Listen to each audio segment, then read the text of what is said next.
morning, ladies and gentlemen. Welcome to another episode of the Virtual Boer. So, as you can see, our corn that we planted in the last episode has sprung up. It does tell me that there's some weeds growing in this field. We'll come back to come and put some herbicide on this. But I did find something awesome on this property, and I think that it warrants a discussion of its own, and was completely unplanned for the series, but is very much worth mentioning.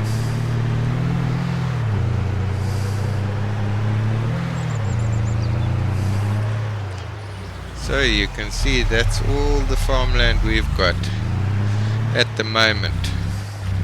We plan to expand. Regardless, I found this little back road over here while doing some exploring and managed to get the hillbilly truck through here and check what I found. How cool is that, guys? How cool is that? It's a little stream over here.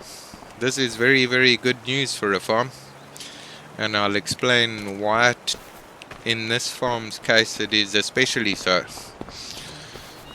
So, firstly, seeing as we found our little stream over here, I thought it would be a good day to discuss water security and water stress in Southern Africa. I'll cover it more in general than just in relation to the Maize Triangle. But what's important to remember is that most countries experience some type of water stress. Many places around the world are busy grappling with this phenomena at the moment, or problem of their own making, one could say as well. But let's have a look at it from a South African context. So, first thing I want to show you is just a map of our WMAs. This over here shows you our different water management areas in South Africa. Remember, we're looking mainly around the Orange Free State, Northwest, and Mpumalanga, and I've left something, and some of Gauteng province. Regardless, you can see that they are not put into provincial districts. They organize them more around catchment areas, i.e., where these rivers sort of originate from and where they end up spilling out onto. Now, I'm not going to go through every single one over here. If you would like to have a look at this, you can do so yourself. Just pause the video at the appropriate time, and you can go in and grab whatever names you're looking to research for yourself. The next thing I want to draw your attention to is a study done by UCT. One of these here academic articles using big words to make themselves look smart again. Regardless, they do touch on a few important points. What I want to broadly focus on is just a bit of GIS.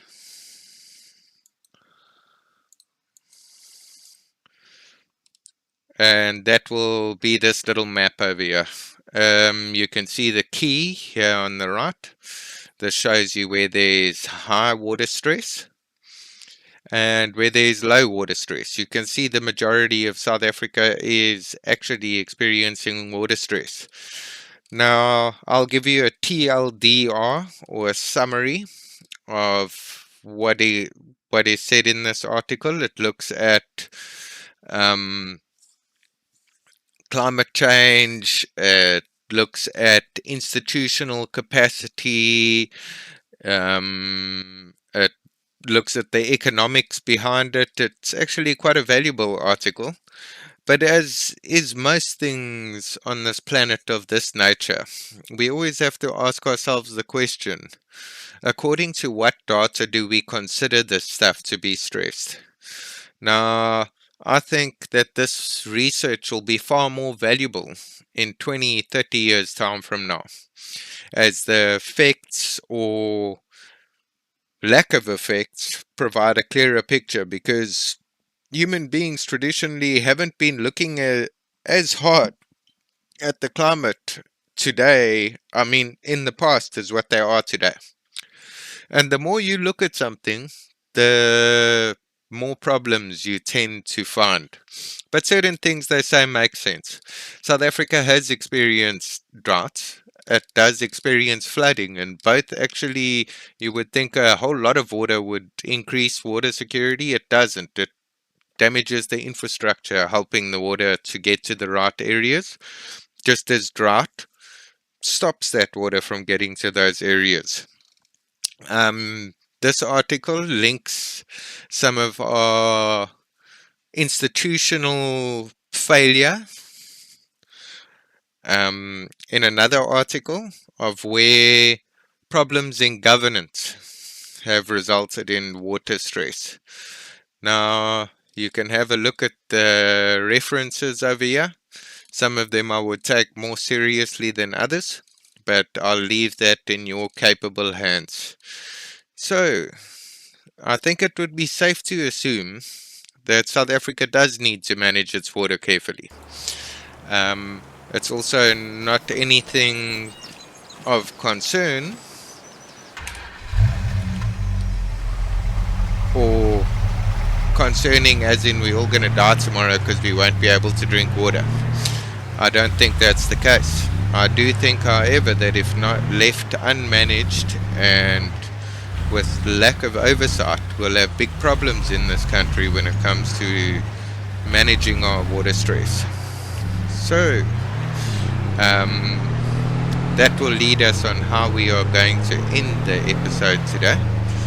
And that's firstly just to have a look at our own map of what is going on over here on our little farm in Weersbredt. So you'll see this is the piece of land, number 90, that we own. We've got our machinery and our tent and our little carpentry shop over there. But that little stream that I showed you, that runs through this property, down into property 91 and 92, and then into the greater river. Now, I'm pretty sure that with the dam over here, these guys are drawing water out of it for their own purposes over here, which is awesome. But these guys, 91 and 92, they better believe that number 90, yeah, can make life hard for them, if he so chooses to. Why can't I build a dam over here?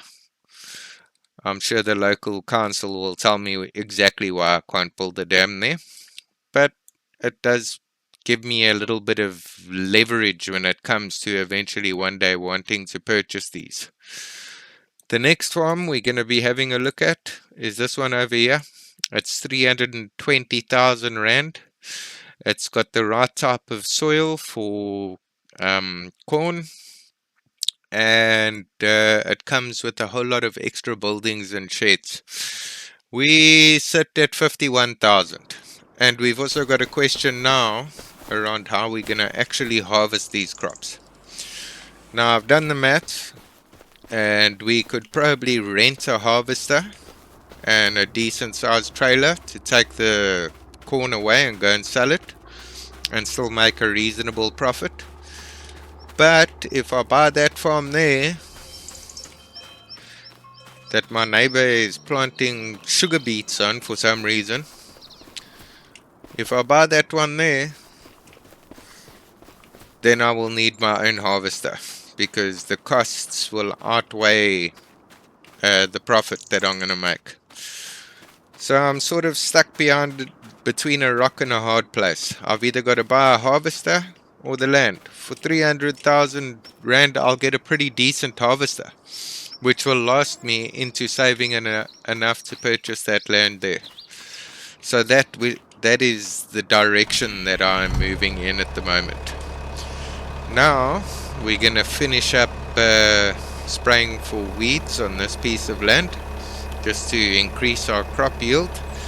This piece of equipment actually is quite advanced in how it works, but it can be made even more advanced through precision farming that we discussed earlier. If you attach some sensors to this that communicate with the tractor and then our little headquarters as we spoke about, then it will put the right amount of fertilizer or herbicide in only the right places where it's needed. So that'll be another upgrade we're looking to go with at some stage in the future. Either way, I would like to thank you guys for coming to watch another episode of The Virtual Boer. And I'd like to just show appreciation for those who take the time to go and listen to the geography and the interesting topics around information. If you are interested in me doing a live stream at some other stage and having discussions around this stuff, feel free to leave a comment in the comment section. Don't forget to like and subscribe to the channel. Tell your homies about it. Tell them to tell their homies about it. And I look forward to seeing you in the next one. Have a blessed Friday. We'll chat soon.